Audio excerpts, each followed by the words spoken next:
Jean-Claude Hervé Thiofou, l'expert juridique financier numéro 1 de Pointe-Noire, toujours dans sa veste d'apparat et avec un regard rassurant et innocent. Jean-Claude Hervé Thiofou, la cinquantaine révolue, est un expert juridique financier agréé près la cour d'appel de Pointe-Noire et près la cour d'appel du littoral au Cameroun. Pour lui, il n'y a pas une école qui forme les experts, mais plutôt on le devient après moult expériences. Ainsi, l'expert éloquent est sorti des grandes écoles du monde, entre autres l'Université Paris 1 Panthéon-Sorbonne et de l'Université Paris des Dauphines. Manager en puissance, l'homme dit le droit pour les parties antagonistes. Il est l'interlocuteur privilégié des magistrats. Impartial comme se veut la déontologie de ce métier, Jean-Claude Hervé Thiofou combat la corruption. Ce mercredi 5 janvier 2022, dans son cadre de prédilection, le FOSEA, il nous fait découvrir ce beau métier d'expert financier. Alors, ce qu'il faut dire de façon simple et globale, c'est qu'un expert financier agréé est un auxiliaire de justice.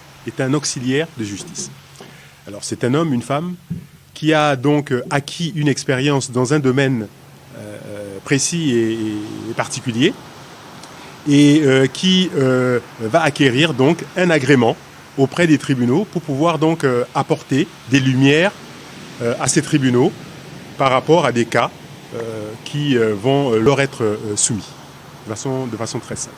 Donc, un expert qui a acquis une expertise, qui est agréé par un tribunal, des magistrats, pour les éclairer par rapport à des cas précis et des difficultés qu'ils auront à rencontrer pour dire le droit dans le cadre de leur activité professionnelle.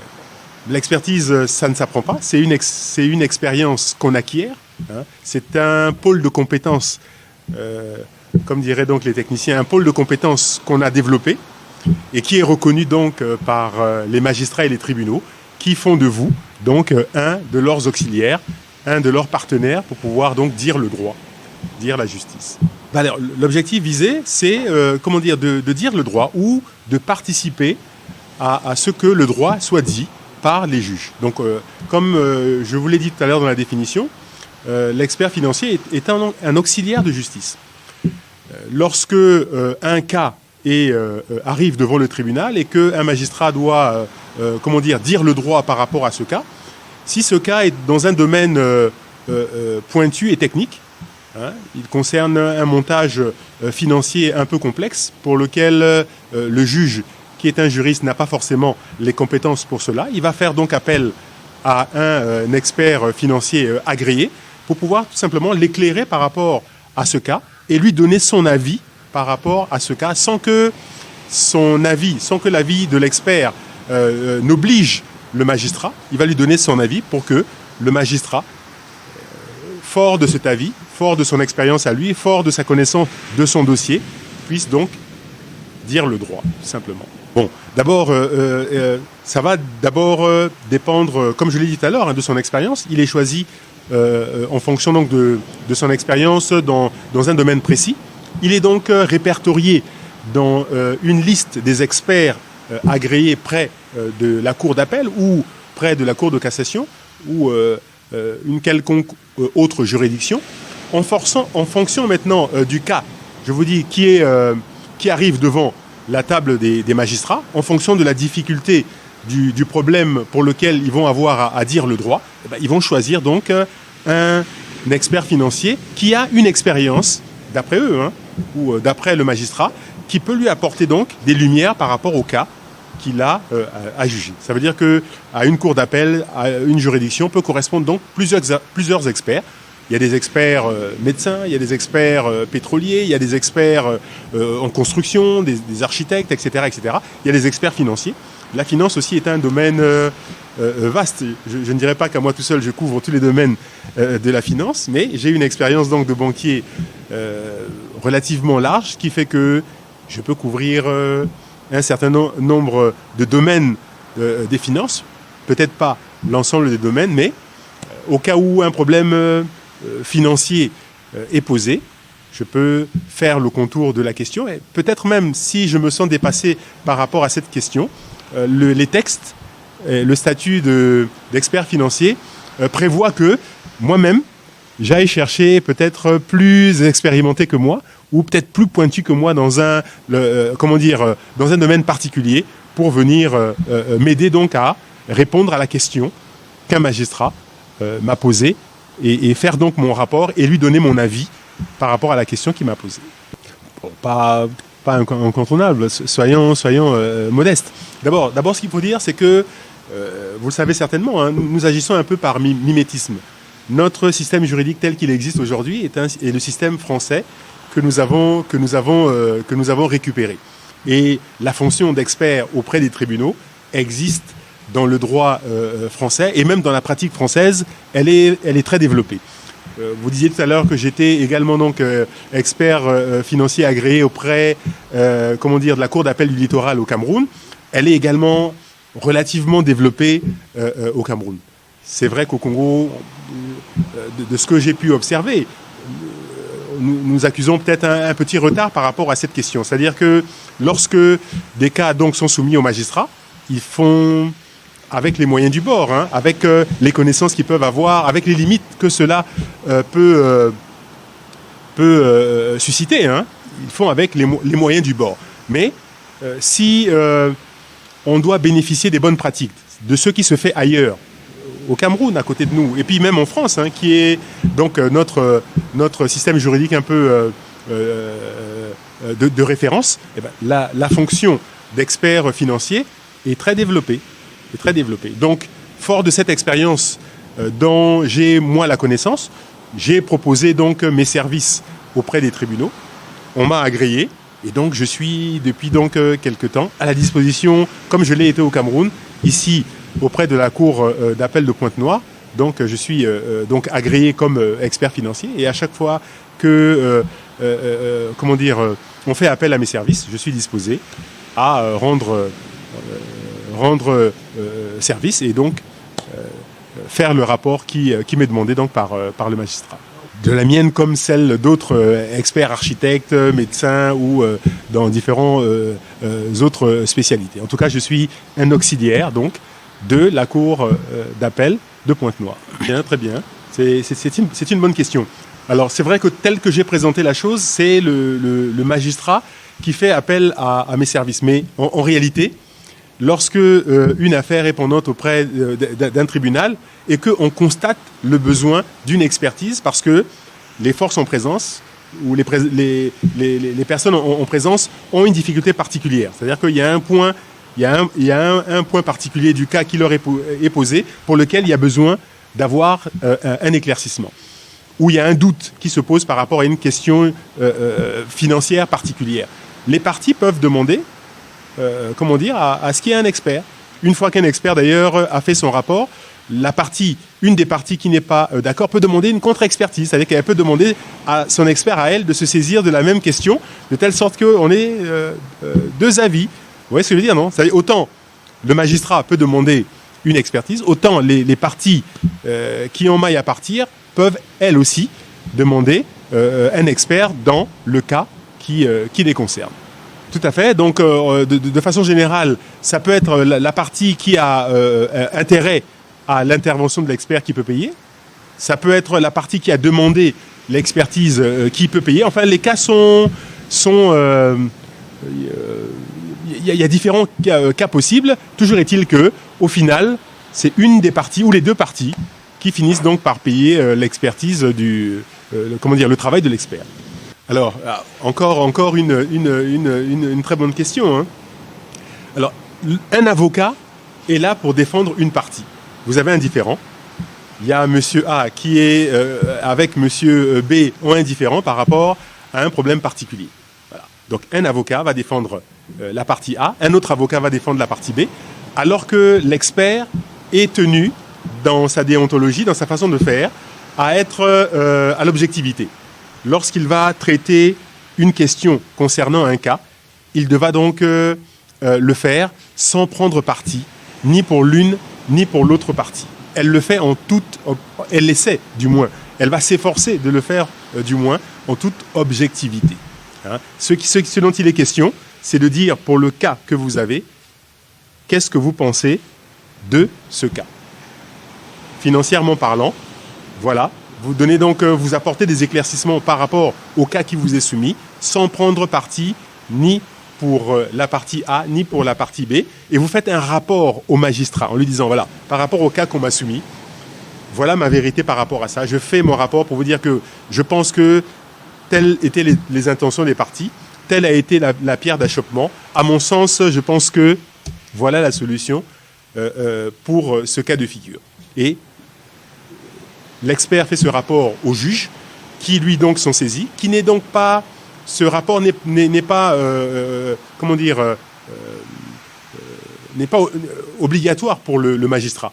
Il va le prendre en compte. L'avis que l'expert va donner n'est pas pour lui, il n'est pas tenu de, comment dire, de s'en tenir à l'avis de l'expert. Il va se faire son opinion à lui dans le cadre de sa décision.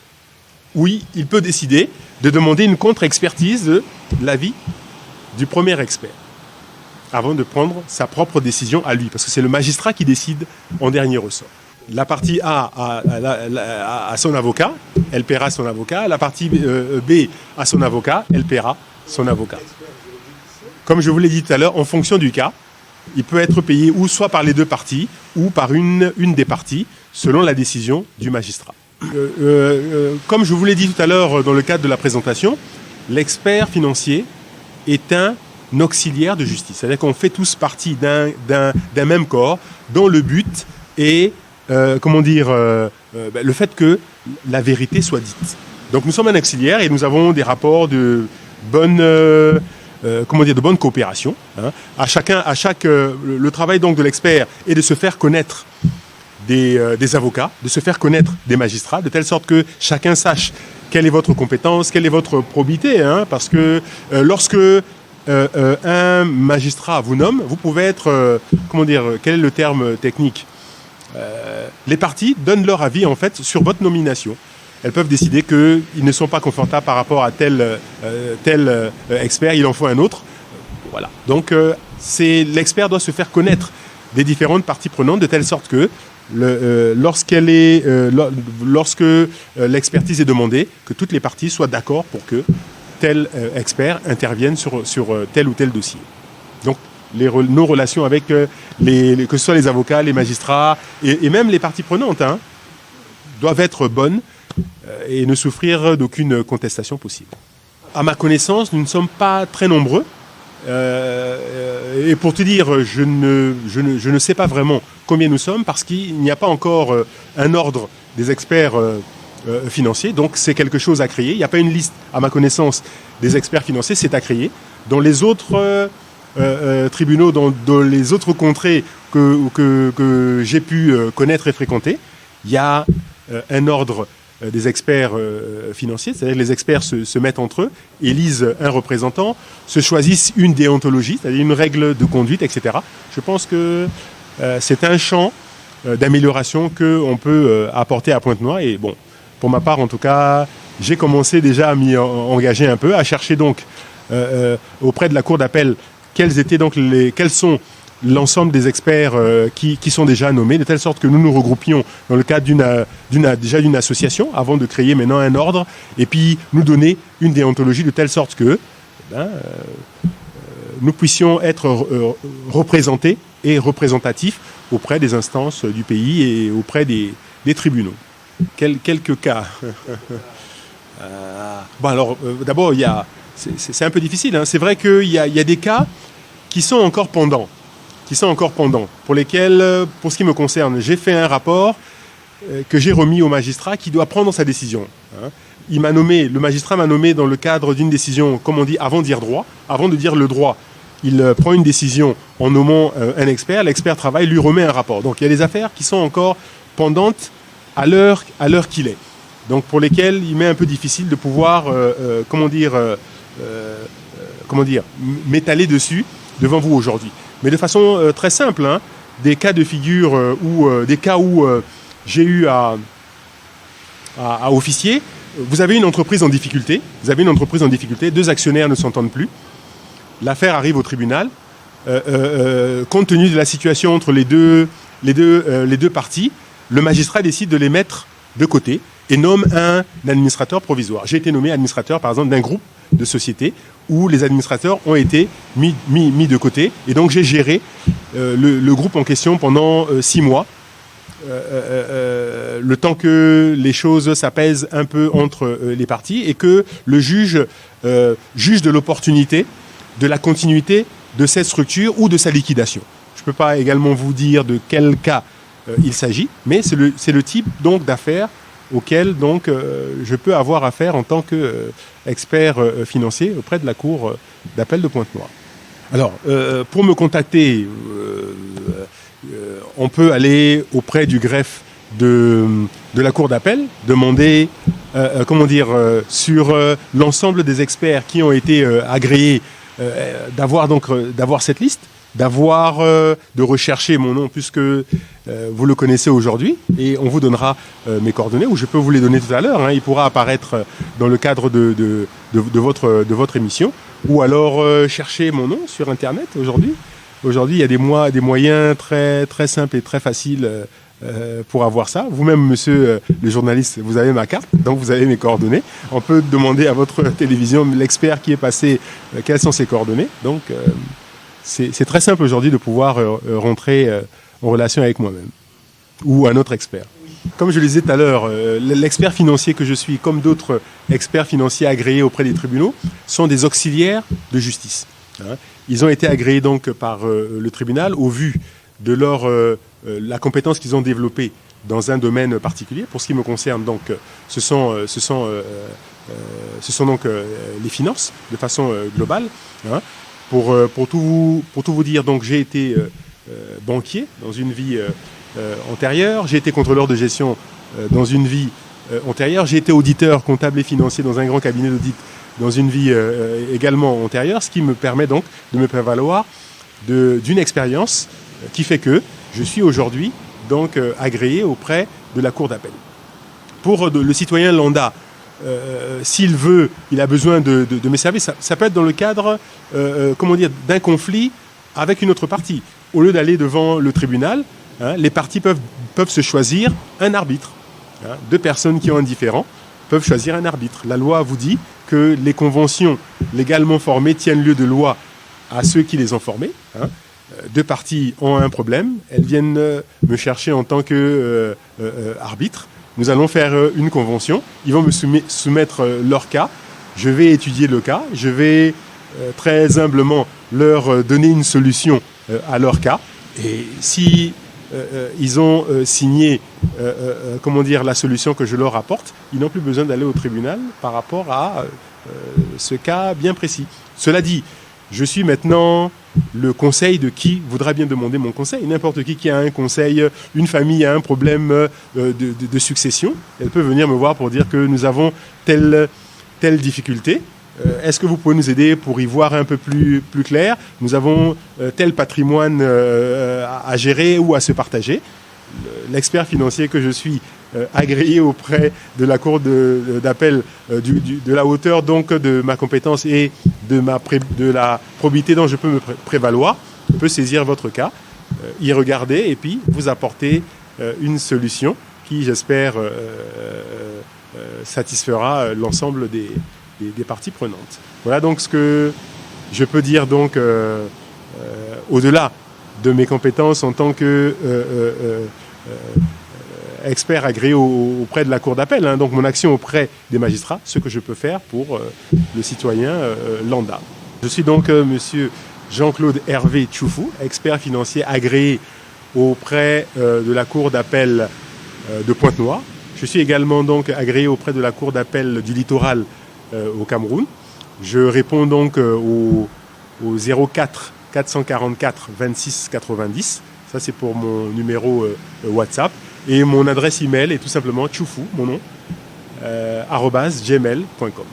Mon numéro WhatsApp est donc le 04 444 26 90. Et mon adresse email est donc tchoufou, mon nom, TCHIOUFOU, @gmail.com. Je serai heureux de répondre à toutes vos questions et diverses sollicitations. C'est moi qui vous remercie.